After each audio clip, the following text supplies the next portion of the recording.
Mentalidad de abundancia.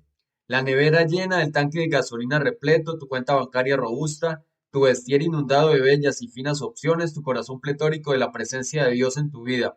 Amada abundancia. Bienvenida sea ella. Los que la critican es posible que la envidien. A nadie perjudica esa abundancia, pero sí que te beneficia. No tengas temor en buscarla, albergarla y consentirla. Imbuido de ella, la seguirás atrayendo tal y como atrae riqueza aquel que ya la tiene. Personas tan diversas como Baruch Spinoza, filósofo, racional e inteligente, Napoleon Hill, escritor e inspirador, estudioso y práctico, Richard Wagner, músico y compositor, sensible y creativo, citado ya, estimularon y les dieron relieve a los mensajes de abundancia para congraciarse con el espíritu y el genio, en pos de mejorar gestas y resultados. ¿Cuál es el problema de algunos con esa clase de mensajes? ¿Será acaso que han sido visitados por prejuicios impuestos por otros? ¿Tendrán que ver con su propio temor a no sentirse merecedores de lo mejor? No pretendo congraciarme más que con mi propia conciencia. Hay personas que te dicen cosas como no tomes del mejor vino que haya en tu cava o nevera, guárdalo para las visitas y consume el vino común. No estoy de acuerdo con esa afirmación. Consume lo mejor para ti y guarda el común para las visitas. Ahora bien, el ideal de los mundos es que tanto las visitas como tú consuman el mejor de los vinos. Trabaja por ello. No te pongas de último en la fila pensando siempre en los demás.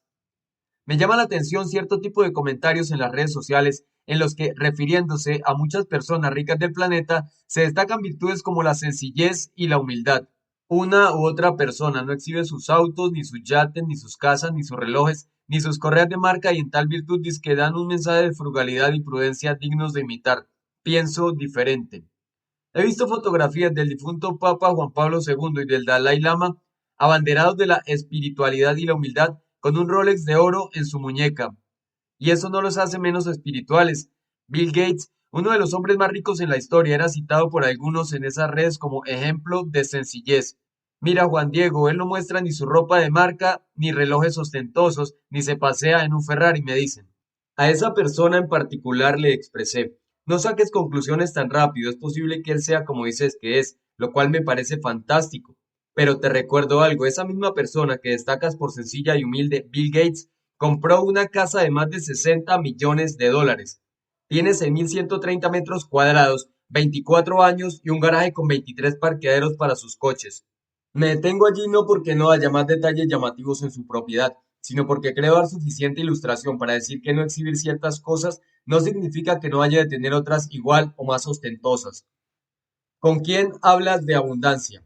Agatha Christie escribió 66 novelas policiales y se encuentra junto con la Biblia y el escritor inglés William Shakespeare en el libro de récord Guinness como la autora con mayores ventas en la historia.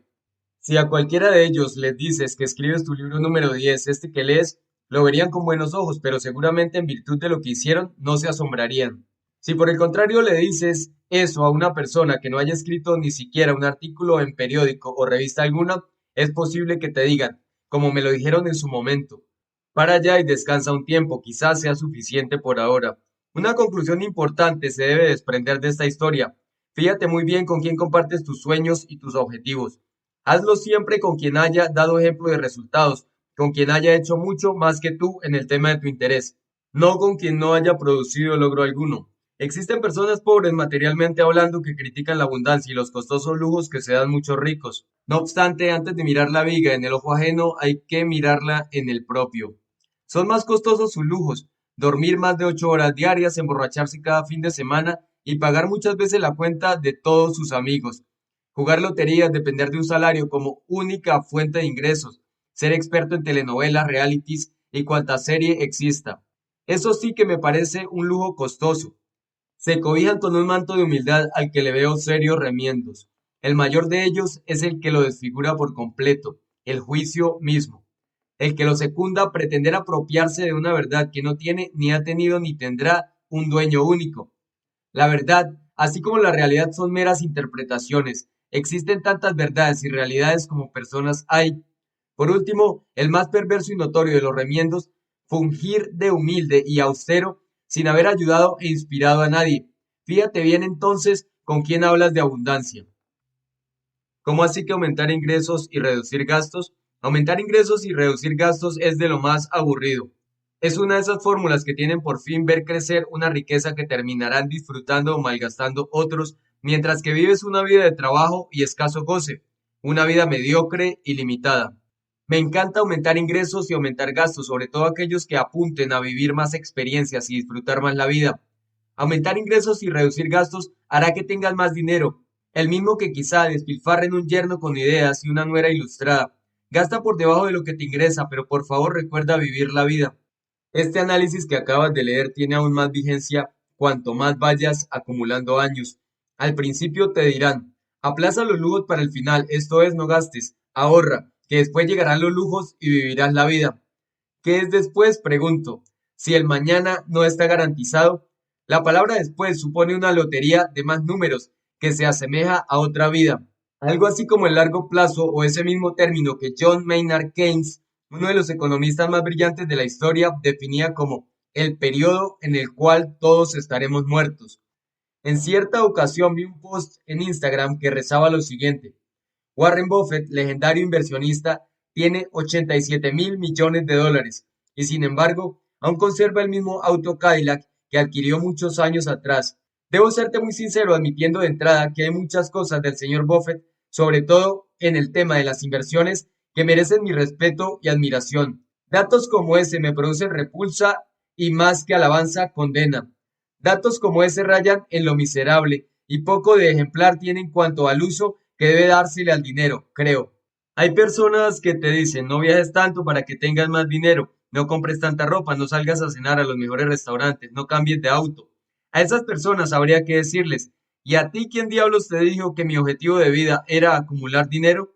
No pretendo ser el más rico del cementerio, ni dejarle tanto dinero a mis hijos como para hacerlos inservibles y que no sepan valorar lo que con tanto esfuerzo conseguí, mucho menos para que carezcan del espíritu necesario que debe tener un ser púrpura para incrementar la riqueza por sí mismo. ¿Te queda claro? Eso les diría a aquellos que, abrigándose con los vestidos de la prudencia y de una pseudoeducación financiera limitada, pretenden darte consejos de vida, olvidando con ellos que mañana quizá sea tarde para disfrutar de lo que has acumulado con dedicación. Abundancia y saltos cuánticos. A continuación, un secreto para dar saltos cuánticos, progresos rápidos. Es el siguiente: supongo que tienes 100.000 dólares en ahorros para vivir la vida, pagar tus gastos, deudas, el colegio de tus hijos, en fin, lo que requerimos habitualmente. Tienes dos opciones para gastarlos. La primera, gastar cada mes 1.000 dólares de esos 100.000 dólares. Por ende, te alcanzará para 100 meses. La segunda opción ya no es gastar 1.000 dólares mensuales, sino vivir como te lo mereces, como un rey o reina, y darte la gran vida. Te gastarás 20.000 dólares mensuales para ese fin, con lo que ya no cubres 100 meses sino 5. La mayoría opta por la primera opción, sobrevivir mucho tiempo, estar sin afugias y no ponerse mucha presión, estar tranquilos, en resumen. Yo no hago eso, te lo repito, no hago eso. Prefiero la segunda alternativa. Al gastarme 20.000 dólares estoy viviendo como quiero, no sobreviviendo. También, esa urgencia que supone que en el corto plazo se agote el dinero inducirá a que se me ocurran negocios e ideas, crear activos que permitan seguir pagando esa vida que deseo, que disfruto y perpetuarla. Al hacerlo estoy enviándole un mensaje a la vida misma. Me hallo feliz tal como vivo y quiero continuar así y mejor. Asimismo dejo atrás el miedo y voy por todo. Solo tengo fe. Cuando quieras disminuir el miedo, solo debes aumentar la fe, trabajar más duro y ser más inteligente, financieramente hablando. ¿Sabes qué me ha ocurrido? Que eso pasa, es decir, que cuando siento que se me está agotando el capital, consumiéndose los 100.000 dólares con rapidez, surgen negocios, brotan ideas y construyo activos que paguen la calidad de vida que deseo. Si no hago eso, sino que por el contrario escojo la primera opción, el mero gasto de supervivencia, estoy cambiando el mensaje, apenas si vivo. Me da miedo asumir riesgos. ¿Cómo voy a gastar 20.000 dólares al mes? Y hay algo más. Si te digo que tienes un año para hacer un trabajo que te voy a encomendar, no lo empiezas a hacer de inmediato, sino que lo haces al final.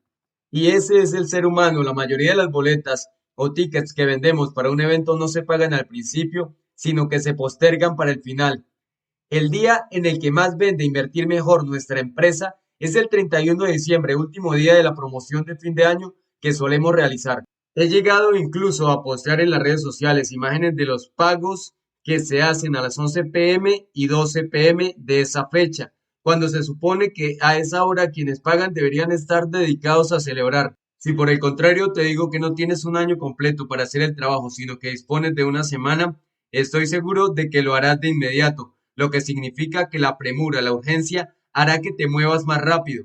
Te acabo de dar una receta útil para dar saltos cuánticos. Vivo como un príncipe la vida que quiero. Como rey más adelante, me falta mucho por hacer.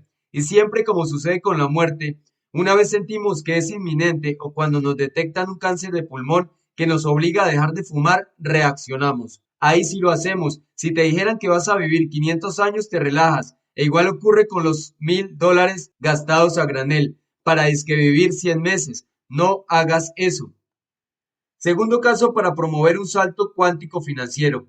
Te dice que te prestan $1.000.000 para que construyas la casa de tus sueños. En ese momento no tienes cómo pagar el dinero, pero lo aceptas, por la razón que fuere. Esa fantástica oferta está ahí, lista para cumplir con tus deseos y es aceptada. La primera noche no duermes y te preguntas, ¿cómo voy a pagar $1.000.000 que no tengo? Lo mismo ocurre con las noches sucesivas. Desconozco cuántas, depende de ti. Las preguntas van y vienen. ¿Cómo pago ese dinero? Es la más recurrente. Detente. Cuando te haces preguntas, obtienes respuestas. Se te ocurrirán cosas que nunca se te habrían ocurrido de no preguntarte nada. Estás contra las cuerdas. ¿Cómo pago esa casa? Cuanto mayor la presión, mejor el diamante. No te angusties entonces. Acumula toda la información útil que puedas. Rodéate de todos los seres extraordinarios que sea posible. Y más útil aún, lee todos los libros inspiradores a tu alcance. Así crearás un arsenal munición suficiente para que brote lo mejor de ti en momentos como esos. El que no se pregunta nada, al que no le prestaron dinero para cumplir sus sueños, nada responderá, no lo necesita. ¿Sabes por qué he progresado? Porque he estado contra las cuerdas y me he hecho preguntas. Y al hacerlas he terminado por responderlas. Por cierto, esta es una historia inspirada en un caso real de un referente en el mundo de la educación financiera y el coaching, Anthony Robbins, quien cuando aún no tenía dinero adquirió un castillo. Sí, un castillo con una gran hipoteca incluida. Y al hacerlo se puso tanta presión que terminó por pagarlo y le sobró luego para mucho más. 5. Irreverentes históricos y lecciones de vida. Los referentes de irreverencia y genialidad que presento a continuación son mis amigos, con excepción de Pablo Picasso. Así ellos no me conozcan y estén transformados. Recuerda lo que llaman muertos, en su gran mayoría. Y hago una observación, hablo de amigos, puesto que para mí, amigos son los que me inspiran, los que me ayudan a ser mejor y aquellos con quienes paso mucho tiempo, leyendo y viendo sus videos, sea que estén vivos o no. Un filósofo, un político, un escritor, un artista, un psicólogo, un emprendedor, una aviadora y una novelista y filósofa hacen parte de mi selección variopinta, a la que unen estrechos lazos de indómito espíritu y trascendencia. No están por azar, eso no existe. A esos seres tampoco los evoco para biografiarlos, porque otros ya lo han hecho, y ese es su oficio. El mío es vaciar en este libro lo que más recuerdo de ellos y destaco para una publicación como esta, y para bien tuyo. Historias de irreverencia e inspiración y cómo aprovecharlas. Henry David Thoreau. Thoreau, discípulo de Ralph Waldo Emerson, publicó en 1866 un ensayo titulado Desobediencia Civil, una auténtica apología a la irreverencia. En él afirmaba: toda maquinaria tiene su fricción, pero cuando es la fricción la que llega a tener su maquinaria y la opresión y la injusticia se organizan, no debe mantenerse por más tiempo una maquinaria de esta naturaleza. Entonces digo, transgrede la ley, haz que tu vida sea un freno para parar la máquina. Lo que tengo que hacer es procurar por todos los medios no prestarme a servir al error que condeno. Su mentor, Emerson, lo diría así: ante una ley inmoral, el hombre tiene la obligación de transgredirla. Thoreau emanaba sabiduría. Si un hombre no marcha a igual paso que sus compañeros, puede que eso se deba a que escucha un tambor diferente, que camine al ritmo de la música que oye, aunque sea lenta y remota. Él sabía que era un ser único y que contar su vida diaria no era un menester doméstico. Sabía también que los demás hombres y mujeres no eran menos únicos. Otra de sus obras, Walden, Una vida en los bosques es un manifiesto entusiasta para instarlos a que se dieran cuenta de ello.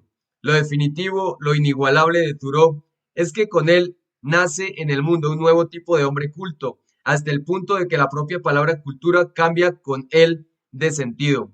Fuera las hipocresías y la mojigatería de la vida, fuera las frases de moda, la etiqueta, la elegancia, la falsa cortesía, fuera todo aquello que en nombre del qué dirán los demás nos tergiversa y distorsiona. Thoreau escribía también: no sé de un hecho que anime más que la incuestionable capacidad del hombre para elevar su propia vida gracias a un esfuerzo consciente. Es algo poder pintar un cuadro o esculpir una estatua y de esa forma hacer bellos unos pocos objetos. Pero mucho más glorioso es esculpir y pintar la atmósfera a través de la cual miramos, cosa que podemos realizar moralmente. La más elevada de las artes consiste en alterar la calidad del día.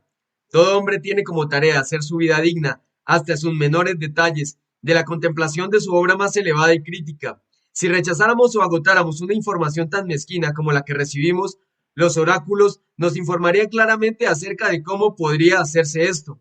Cuando estamos sin prisa y somos prudentes, percibimos que solo las cosas grandes y divinas tienen una existencia permanente y absoluta, que los temorcillos y los placeres despreciables no son sino la sombra de la realidad. Esto es siempre regocijante y sublime. Estos breves párrafos y anotaciones que seleccioné corresponden a Desobediencia Civil y otros escritos de Thoreau. En 1833, a los 16 años, Thoreau ingresa en Harvard. Allí se graduó sin pena ni gloria, 4 años más tarde. Lo mejor que Harvard tuvo que ofrecerle fue su biblioteca, y en verdad que hizo buen uso de ella. Su desapego por su alma mater fue tal que hasta se negó a pagar $1 por el diploma oficial que lo acreditaba como graduado. Bástale a cada oveja su propia piel, consignó en su diario al comentar este pequeño desprecio por un cartón medio ridículo al que ni él mismo le concedía apenas importancia alguna. Thoreau propugnó sin ambajes el axioma de que todos sus conciudadanos deberían por lo pronto invertir el precepto divino, trabajando tan solo un día a la semana y descansando los otros 6. Thoreau resulta inclasificable e irreductible a fórmulas simplistas o etiquetas empobrecedoras.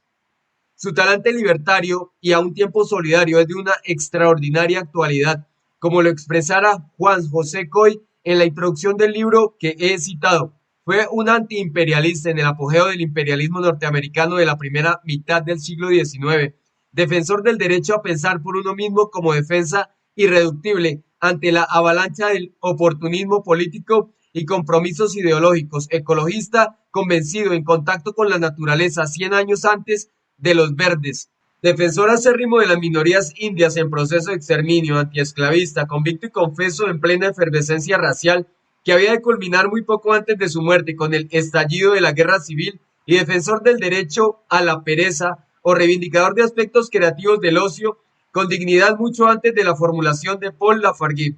Y todo esto hasta límites de un radicalismo que, lejos de disminuir con los años, se fue agudizando conforme pasaban. Fue un defensor ardiente y convencido de causas perdidas, no por perdidas menos justas. Otro de los rasgos que se destacan a lo largo de su vida es el rechazo de lo establecido y sus actitudes de resistencia no violenta, pero persistente, en busca de su propia libertad de pensamiento, palabra y obra. Max Lerner, en un breve pero atinado comentario con respecto al significado de Thoreau, lo sabía comprender. Rechazó el sistema de las fábricas porque significaba la explotación de los demás. Rechazó igualmente el culto al éxito y el credo puritano del trabajo constante porque ello significaba la explotación de uno mismo. Y por ello, Thoreau prescribe la siguiente cura a las amenazas del industrialismo en expansión de su época: la renuncia total a lo tradicional, lo convencional, lo socialmente aceptable, el rechazo de los caminos o normas de conducta ya trillados y la inmersión total en la naturaleza. Vaya personaje. Henry Miller, gran novelista estadounidense, decía sobre Thoreau: tan solo hay 5 o 6 hombres en la historia de América que para mí tienen un significado. Uno de ellos es Thoreau. Pienso en él como un verdadero representante de América, un carácter que, por desgracia, hemos dejado de forjar. De ninguna manera es un demócrata, tal y como hoy entendemos el término. Es lo que podría llamarse un aristócrata de espíritu, o sea, lo más raro de encontrar sobre la faz de la tierra, un individuo Está más cerca de un anarquista que de un demócrata, o un comunista o un socialista. De todos modos, no le interesaba la política. Era un tipo de persona que, de haber proliferado, hubiera provocado la desaparición de los gobiernos por innecesarios. Esta es, a mi parecer, la mejor clase de hombre que una comunidad puede producir. Al salir de Harvard, Thoreau decide cambiar de nombre y lo hace a su manera característica, sin acudir al registro civil, sin hacerlo de modo oficial y sin atender para nada a cuestiones legales.